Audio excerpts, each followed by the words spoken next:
Hello everyone, welcome back to Deepti's Little Corner of the Internet. Improvement চ্যালেঞ্জের day 7 এর সাথে শরীর আর mood দুটোই খারাপ ছিল। শরীরের উপরে বেশি চাপ না দিয়ে হালকা কিছু আসন অ্যান্ড প্রাণায়াম করেছি। আর হ্যাঁ, পিরিয়ড ডেতে তোমাদেরও যদি বেশি ব্যথা না থাকে তাহলে অবশ্যই এগুলো হালকা করে করতে পারো। এমন প্রবলেম হলে এই দিনগুলোতে এক্সারসাইজ বাদ রেখে বাকি দিনগুলোতে অবশ্যই এক্সারসাইজগুলো করতে পারো। আর আজকে আমার এক্সারসাইজের ছোট্ট বন্ধু দেখো।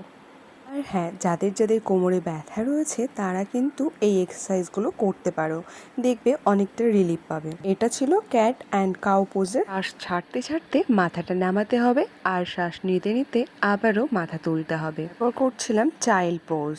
এই পোজের এই এক্সারসাইজটা করলে অনেকটা রিলিফ পাওয়া যায়। আর হ্যাঁ, ব্যায়াম করার আগে ও পরে কিছু না, ওই একটু উষ্ণ গরম জল খেতে হবে। হ্যাঁ, ভিডিওটা অনেকটা লেন্দি হয়ে যাচ্ছিল, তাই এখানে আমি কিন্তু ব্যায়ামগুলো এক্সারসাইজগুলো অনেকটা স্পিডে করে দিয়েছি, তবে এগুলো কিন্তু খুব স্লোলি করতে হবে, ঠিক আছে? তারপর সকালে সমস্ত কাজ সেরে ঝাড়ঝাঁটা সব কিছু করে এখানে সবজি বনিয়ে শুরু করে দিয়েছিলাম রান্না বান্না, আর তার সাথেই শুনছিলাম গল্প। হঠাৎ করে আমার ভীষণ ডাব খেতে ইচ্ছে করছে, তাই ওকে বলতেই ও কিন্তু আমাদের গাছ থেকে সুন্দর একটা ডাব পেড়ে দিয়েছিল আমাকে।